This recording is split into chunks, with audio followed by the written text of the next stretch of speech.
मैं शुभम कुमार आप सभी का एग्ज़ाम भाई चैनल में स्वागत करता हूं। दोस्तों आप लोगों के लिए एसएससी जीडी का एक बहुत बड़ी भर्ती आने वाली है। दोस्तों लगभग दोस्तों आप लोगों के लिए 84,000 प्लस भर्ती आने वाली है। आप लोग को ये ध्यान में रखना है दोस्तों। और इसका एग्ज़ाम डेट भी आप लोगों को बता दिया गया है दोस्तों कि कब कब एग्ज़ाम डेट कब से कब तक है। दोस्तों अब आप लोग अपनी तैयारी में और ज़ोर शोर लगा दें, क्योंकि इसका सबसे बड़ा चीज़ जो होता है दोस्तों वो एग्ज़ाम होता है।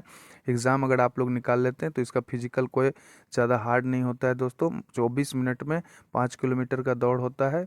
कोई ज़्यादा दिक्कत नहीं होता दोस्तों। थोड़ा अगर 1 से 1.5 महीना भी आप लोग प्रैक्टिस करेंगे तो आप लोगों का दौड़ आराम से फिजिकल फिट हो जाएगा दोस्तों। तो आप लोग को ज़्यादा ध्यान कहाँ देना है दोस्तों, तो एग्ज़ाम पर देना है दोस्तों। और जीके दोस्तों इसका जो होता है बड़ा इंपॉर्टेंट होता है दोस्तों। तो आप लोगों के लिए एकदम हूबहू सिलेबस पर आधारित दोस्तों जीके का क्वेश्चन लेकर आया हूँ। तो आप लोग बताइएगा कि सेट आप लोगों को कैसा लगा दोस्तों। 20 क्वेश्चन का सेट लेकर आया हूँ आप लोगों के लिए, ठीक है। तो चलिए, अगर आप लोग मेरे चैनल पर नए हैं तो चैनल को सब्सक्राइब कर दीजिए दोस्तों और बेल आइकन को दबा दीजिए दोस्तों। एसएससी जीडी से रिगार्डिंग कोई भी नोटिफिकेशन पाने के लिए मेरे चैनल पर बने रहें दोस्तों आप लोग। तो चलिए देखते हैं आज का पहला क्वेश्चन दोस्तों। पहला क्वेश्चन है दोस्तों कि निम्नलिखित में से किस सिख गुरु को जहांगीर ने मृत्युदंड दिया था। ऑप्शन ए है गुरु हरकिशन, ऑप्शन बी है गुरु तेग बहादुर, ऑप्शन सी है गुरु गोविंद सिंह और ऑप्शन डी है गुरु अर्जुन देव। तो बताइए दोस्तों कि इसका राइट आंसर क्या हो जाएगा। तो दोस्तों इसका राइट आंसर हो जाएगा ऑप्शन नंबर डी, ठीक है दोस्तों। इसका राइट आंसर क्या हो जाएगा, ऑप्शन नंबर डी, कि सिख गुरु अर्जुन देव को जहांगीर ने मृत्युदंड दे दिया था। ये तो क्लियर हो गया दोस्तों। राजकुमार खुसरो की सहयोग देने के कारण इन्हें दिया गया था फांसी। ये भी आप लोगों को ध्यान रखना है दोस्तों, ठीक है, कि ये जो थे जहांगीर के पुत्र जो जो था खुसरो, उसकी सहायता करने के कारण इसे फांसी की सज़ा दिया गया था। ये आप लोगों को ध्यान रखना है दोस्तों। और अर्जुन देव जो थे वो सिख धर्म के तीसरे गुरु थे। ये भी आप लोगों को ध्यान रखना है। ये भी क्वेश्चन आप लोगों से पूछ सकता है दोस्तों, ठीक है। और खलासा पंथ की स्थापना किसने किया था, तो गुरु गोविंद सिंह ने किया था। ये बात आप लोगों को ध्यान रखना है दोस्तों। नेक्स्ट क्वेश्चन आप लोगों के लिए है दोस्तों कि पूना पैक्ट किसके किसके मध्य हुआ था।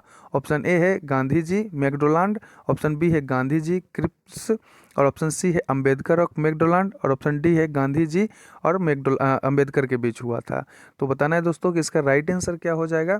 तो दोस्तों इसका राइट आंसर हो जाएगा ऑप्शन नंबर डी, ठीक है। अंबेडकर और गांधी जी के बीच हुआ था पूना पैक्ट। दोस्तों कब हुआ था ये भी आप लोग जान लीजिए। 24 सितंबर को हुआ था, ठीक है दोस्तों। 24 सितंबर 1932 ईस्वी को हुआ था। गांधी जी और किसके किसके बीच हुआ था, भीमराव अंबेडकर के बीच हुआ था पूना पैक्ट। आप लोगों को ये ध्यान रखना है दोस्तों। पूना पैक्ट द्वारा हिंदू दलितों के लिए अलग निर्वाचन देने की व्यवस्था को रद्द किया गया था। ये भी आप लोगों को ध्यान रखना है। और पूना पैक्ट के हस्ताक्षर करने वाले प्रमुख और व्यक्ति थे मदन मोहन मालवीय और डॉक्टर अंबेडकर, ठीक है। ये भी आप लोगों को ध्यान रखना है दोस्तों। और 20 सितंबर 1932 को प्रारंभ हुआ था गांधी जी मैकडोनाल्ड अवार्ड के विरोध में अमर अनशन की शुरुआत हुआ था। तो ये सभी जो एक्स्ट्रा फैक्ट मैं आप लोगों को बताता हूं दोस्तों, इस पर भी आप लोग ध्यान रखेंगे तो इससे भी क्वेश्चन आप लोगों को एग्जाम में देखने को मिलेगा, ठीक है। चलिए नेक्स्ट क्वेश्चन हम लोग देखते हैं। वंदे मातरम के प्रथम संपादक थे अंग्रेजी में, मतलब कि वंदे मातरम को अंग्रेजी में किसने लिखा था। ऑप्शन ए है अरविंद घोष, ऑप्शन बी है रविन्द्रनाथ टैगोर, ऑप्शन सी है बंकिम चंद्र चट्टोपाध्याय, ऑप्शन सी है रास बिहारी बोस। तो आप लोगों को बताना है दोस्तों कि इसका राइट आंसर क्या हो जाएगा। तो दोस्तों इसका राइट आंसर जो हो जाएगा वो ऑप्शन नंबर ए हो जाएगा। अरविंद घोष ने इसका अंग्रेजी अनुवाद किया था वंदे मातरम का, ठीक है दोस्तों। वंदे मातरम का प्रथम संपादक अरविंद घोष जो अंग्रेजी में किए थे। दोस्तों वंदे मातरम सबसे पहले 1896 ईस्वी में राष्ट्रीय कांग्रेस अधिवेशन में गाया गया था, जिसके रचयिता बंकिम चंद्र चटर्जी थे। आप लोगों को ये ध्यान रखना है दोस्तों। और इसका अंग्रेजी अनुवाद किसने किया था, तो ये अरविंद घोष ने किया था। ये आप लोगों को ध्यान रखना है। 1876 में वंदे मातरम को संस्कृति और बंगाली भाषा में मिश्रित गाया गया था। ये भी आप लोगों को ध्यान रखना है दोस्तों। ये सभी एक्स्ट्रा फैक्ट बहुत अच्छे हैं जो आप लोगों को एग्जाम में देखने को मिलेंगे। 1905 में बनारस कॉलेज अधिवेशन में वंदे मातरम गीत को सरला देवी चौधरी ने स्वर दिया था। ये भी आप लोगों को ध्यान रखना है। और मैडम भीकाजी कामा द्वारा 1907 के स्टुअर्ट गार्ड में फहराया गया था। पहली बार तिरंगा झंडा में जो लिखा हुआ, तिरंगा के मध्य में जो लिखा हुआ था वंदे मातरम ही लिखा हुआ था। ये भी आप लोगों को ध्यान रखना है दोस्तों। नेक्स्ट क्वेश्चन है दोस्तों आप लोगों के लिए कि भारतीय संविधान में मूल कर्तव्य के प्रावधान की संतुति निम्नलिखित में से किसने की थी, ठीक है। ऑप्शन ए है ठक्कर आयोग ने, ऑप्शन बी है अयंगर समिति ने, ऑप्शन सी है बलवंत राय मेहता समिति ने, और ऑप्शन डी है स्वर्ण सिंह समिति ने। तो दोस्तों आप लोगों को पता होना चाहिए कि स्वर्ण सिंह समिति यानी कि ऑप्शन नंबर डी इसका राइट आंसर हो जाएगा दोस्तों, कि स्वर्ण सिंह समिति के सिफारिश पर मौलिक कर्तव्य को संविधान में जोड़ा गया था। ठीक है, मौलिक कर्तव्य की संपुष्टि जो है किसके, स्वर्ण सिंह समिति के संस्तुति पर कब दोस्तों, तो 42वां संविधान संशोधन 1976। ठीक है दोस्तों, संविधान संशोधन कौन सा हो गया, तो 42वां संविधान संशोधन हो गया दोस्तों। और कब हुआ था दोस्तों, तो 1976 ईस्वी में हुआ था। ये भी आप लोगों को ध्यान रखना है दोस्तों। ठीक है, इसके तहत भाग 4 का ए जोड़ा गया था, ये आप लोगों को ध्यान रखना है दोस्तों। और इसके तहत दोस्तों मात्र 10 मौलिक कर्तव्य जोड़े गए थे। चलिए मैं आगे और बता देता हूँ इसके बारे में। ये जो 42वां संविधान संशोधन के तहत 10 मौलिक कर्तव्य को जोड़े गए थे, और 86वां संविधान संशोधन 2002। ठीक है दोस्तों, 86वां संविधान संशोधन कब, 2002 के तहत एक और जोड़ा गया था। ठीक है दोस्तों, एक मौलिक कर्तव्य और जोड़ा गया था, जिससे वर्तमान में भी मौलिक कर्तव्यों की संख्या कितना है दोस्तों, तो वर्तमान में मौलिक कर्तव्यों की संख्या 11 है। ये भी आप लोगों को ध्यान रखना है दोस्तों। ठीक है, नेक्स्ट क्वेश्चन है दोस्तों आप लोगों के लिए कि अंडे में कौन सा विटामिन लगभग नहीं पाया जाता है। ठीक है, आप लोगों को बताना है कि अंडे में लगभग कौन सा विटामिन नहीं पाया जाता है। ऑप्शन ए है विटामिन ए, ऑप्शन बी है विटामिन बी, ऑप्शन सी है विटामिन सी, और ऑप्शन डी है विटामिन डी। तो बताइए दोस्तों कि इसका राइट आंसर क्या हो जाएगा। तो दोस्तों इसका राइट आंसर हो जाएगा ऑप्शन नंबर सी। आप लोगों को ध्यान रखना है विटामिन सी। ठीक है दोस्तों, इस विटामिन सी का रासायनिक नाम क्या हो गया दोस्तों, तो इसका रासायनिक नाम अस्कर्बिक एसिड हो गया। ये एग्जाम में पूछता है दोस्तों।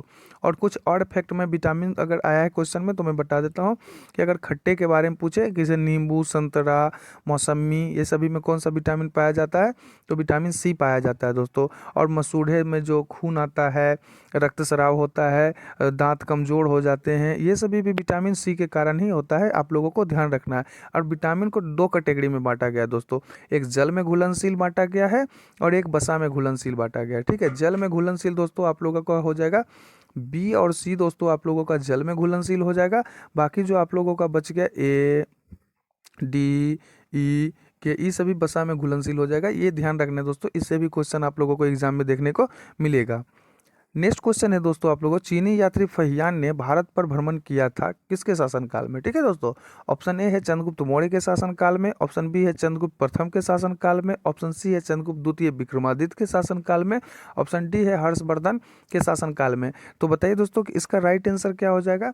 तो दोस्तों इसका राइट आंसर हो जाएगा ऑप्शन नंबर सी। ठीक है, ऑप्शन नंबर सी इसका राइट आंसर हो जाएगा। चंद्रगुप्त द्वितीय के शासनकाल में हर्षवर्धन आया था। और चंद्रगुप्त द्वितीय का ही हम लोग विक्रमादित्य का उपाधि लिए थे, तो विक्रमादित्य कहा जाता है। आप लोगों को ध्यान रखना है दोस्तों। फहियान जो था दोस्तों वो 399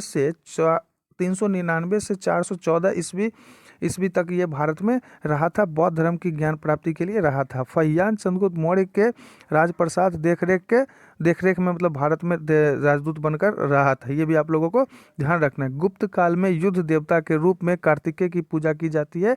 ये भी आप लोगों को फैक्ट ध्यान में रखना जाता है दोस्तों। ठीक है, फहियान के जन्म ससिक प्रदेश, ठीक है, ससिक प्रदेश में हुआ था। ये भी क्वेश्चन पूछा हुआ है, आप लोगों को ध्यान रखना। और भारत आने वाला प्रथम चीनी यात्री कौन था, तो ये फहियान था। ये भी आप लोगों को ध्यान रखना है। नेक्स्ट क्वेश्चन है दोस्तों आप लोगों के लिए कि युद्ध के बाह्य आक्रमण के कारण की गई आपातकाल की घोषणा का संसद द्वारा अनिवार्यता अनुमोदन होना चाहिए।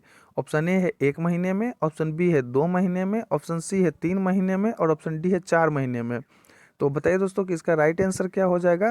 दोस्तों इसका राइट आंसर हो जाएगा ऑप्शन नंबर ए, यानी 30 दिन के अंदर है ना लोकसभा को अनुमोदन करना होता है। ये आप लोगों को ध्यान रखना है दोस्तों। ठीक है, और 44वां संविधान संशोधन के अनुसार 352 के अधीन उद्देशन किए जाने की तारीख से 1 महीने की समाप्ति के परिवर्तन, यानी कि 1 महीने के अंदर आप लोगों को क्या करना है, सॉरी दोस्तों 1 महीने के अंदर ये अनुमोदन करना होता था। ये आप लोगों को ध्यान रखना है दोस्तों।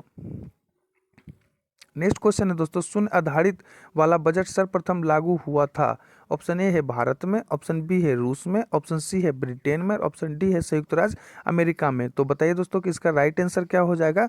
तो दोस्तों इसका राइट आंसर हो जाएगा ऑप्शन नंबर डी। ठीक है, ऑप्शन नंबर डी इसका राइट आंसर हो जाएगा कि संयुक्त राज्य अमेरिका में ये किया गया था। शून्य आधारित बजट सबसे पहले पेश किया गया था। ये आप लोगों को ध्यान रखना है दोस्तों। और दोस्तों कब किया गया था ये मैं बता देता हूँ, 1970 में किया गया था सबसे पहले। ये आप लोगों को ध्यान रखना है दोस्तों। ठीक है, 1970 में जीरो बेस्ड बजट का प्रयोग किया गया था। इस बजट को सर्वप्रथम 1973 में जॉर्जिया प्रांत में लागू किया गया था। ये भी आप लोगों को ध्यान रखना। और भारत में भी पूछ सकता है दोस्तों, ठीक है। तो भारत में जीरो बेस्ड बजट को पहली बार 1983-84 में, ठीक है दोस्तों। कब भारत में कब पूछा हुआ था? तो 1983 से 84 में हुआ था। आप लोगों को ये ध्यान रखना है दोस्तों, 84 में, ठीक है, किया गया था। भारत में 1987-88 में केंद्र सरकार ने शून्य बजट को पारित करने का निर्णय लिया था। ये भी आप लोगों को ध्यान रखना है दोस्तों, ठीक है। क्वेश्चन है दोस्तों, संसार में चाय का मुख्य उत्पादक देश कौन सा है? आप लोगों को बताना है कि चाय का मुख्य उत्पादक देश कौन सा है। ऑप्शन ए है चीन है दोस्तों, ऑप्शन बी में श्रीलंका है, ऑप्शन सी में इंडोनेशिया और ऑप्शन डी में भारत है। तो बताइए दोस्तों कि अभी सबसे ज़्यादा चाय उत्पादन में कौन है दोस्तों? तो ये चीन है। आप लोगों को ध्यान रखना है दोस्तों, ठीक है। संसार में सबसे ज़्यादा चाय उत्पादक देश कौन सा है दोस्तों? तो ये चीन है। आप लोगों को ध्यान रखना है, ठीक है। इसके अलावा मैं बता देता हूँ, दूसरे, तीसरे और चतुर्थ स्थान पर भी आप लोगों को जानना जरूरी है। तो दूसरे पर भारत है दोस्तों, तीसरे पर केन्या है और चौथे स्थान पर श्रीलंका है। ये आप लोगों को ध्यान रखना है दोस्तों। पानी के बाद अगर दुनिया में सबसे ज़्यादा पिए जाने वाला कोई पदार्थ है दोस्तों, तो ये चाय ही है। आप लोगों को ध्यान रखना है दोस्तों, ठीक है। नेक्स्ट क्वेश्चन हम लोग देखते हैं दोस्तों, यूनानी चिकित्सक वैज्ञानिक का जनक किसे माना जाता है? ऑप्शन ए है सोलोन, ऑप्शन बी है अफलातून और ऑप्शन सी है हिप्पोक्रेटस और ऑप्शन डी है सुकरात। तो बताइए दोस्तों कि इसका राइट आंसर क्या हो जाएगा?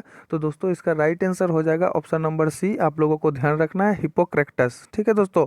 इन्हें क्या कहा जाता है? यूनानी चिकित्सा विज्ञान का जनक कहा जाता है। ये आप लोगों को ध्यान रखना है। फादर ऑफ बॉटनी भी इन्हें थियोफ्रैक्टस को कहा जाता है। ये आप लोगों को ध्यान रखना है। फादर ऑफ बॉटनी थियोफ्रैक्टस को कहा जाता है। ये ध्यान रखना है आप लोगों को दोस्तों। नेक्स्ट क्वेश्चन है दोस्तों आप लोगों के लिए कि वृंदावन गार्डन कहाँ है? ऑप्शन ए है मैसूर में, ऑप्शन बी है मथुरा में, ऑप्शन सी है वृंदावन में, ऑप्शन डी है बेंगलुरु में। तो बताइए दोस्तों कि इसका राइट आंसर क्या हो जाएगा? तो दोस्तों वृंदावन गार्डन जो है दोस्तों वो कहाँ है? तो ये मैसूर में। इसका राइट आंसर ए हो जाएगा दोस्तों। आप लोगों को ध्यान रखना है दोस्तों। इसके अलावा मैं आप लोगों को कुछ क्वेश्चन बता देता हूँ दोस्तों। जैसे अगर आप लोग से पूछ ले दोस्तों कि कानपुर महल कहाँ है दोस्तों, तो ये धौलपुर राजस्थान में स्थित है दोस्तों, ठीक है। रानी की बावड़ी कहाँ है दोस्तों? बूंदी राजस्थान में दोस्तों। रानी का बाव कहाँ है दोस्तों? तो ये पाटन गुजरात में है। हवा महल दोस्तों जयपुर राजस्थान में है। खजुराहो का मंदिर छतरपुर मध्य प्रदेश में है। महाबोधि कहाँ है दोस्तों? मंदिर कहाँ है? तो ये गया बिहार में स्थित है दोस्तों। लक्ष्मी विलास पैलेस कहाँ है दोस्तों? बड़ोदरा में स्थित है। ये सभी पूछे हुए क्वेश्चन है दोस्तों। मूसी रानी की छतरी कहाँ है दोस्तों? तो अलवार राजस्थान में दोस्तों। ये जितने भी क्वेश्चन मैं बताया दोस्तों, ये आप लोगों को एक दो बार सुन लीजिएगा, तो इससे एक दो क्वेश्चन आप लोगों को एग्जाम में देखने को मिलेगा दोस्तों। नेक्स्ट क्वेश्चन है दोस्तों, वर्ष 2011 के जनगणना के अनुसार सर्वाधिक साक्षरता वाला केंद्र शासित प्रदेश कौन सा है?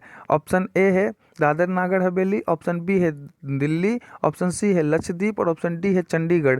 तो बताइए दोस्तों कि इसका राइट आंसर क्या हो जाएगा? दोस्तों इसका राइट आंसर हो जाएगा ऑप्शन नंबर सी। आप लोगों को ध्यान रखना है, लक्षद्वीप, ठीक है दोस्तों। सबसे साक्षर केंद्र शासित प्रदेश में कौन सा है दोस्तों? तो ये लक्षद्वीप है। ये आप लोगों को ध्यान रखना है दोस्तों। तो ये क्वेश्चन दोस्तों आप लोगों के लिए मैं जो लेकर आया था, आप लोग बताइएगा कि आप लोगों को कैसा लगा ये क्वेश्चन। कमेंट कीजिएगा दोस्तों। अगर चैनल पर नए हैं तो चैनल को सब्सक्राइब कीजिएगा और बेल आइकन को दबा दीजिएगा दोस्तों। मेरा वीडियो ज़्यादा बड़ा होता है नहीं दोस्तों, मात्र मैं आप लोगों के हिसाब में जितना 20 क्वेश्चन पूछता है उसी के हिसाब से मैं आप लोगों के लिए क्वेश्चन लेकर आता हूँ दोस्तों। आप लोग इस सेट को लगाए, कितना सही हुआ कॉमेंट बॉक्स में बताएं और वीडियो को अपने दोस्तों में भी शेयर करें, लाइक करें दोस्तों। और आप लोग ज़ोर शोर से मेहनत करते रहें। इस बार वर्दी कंधे पर लेना है आप लोगों को। धन्यवाद दोस्तों।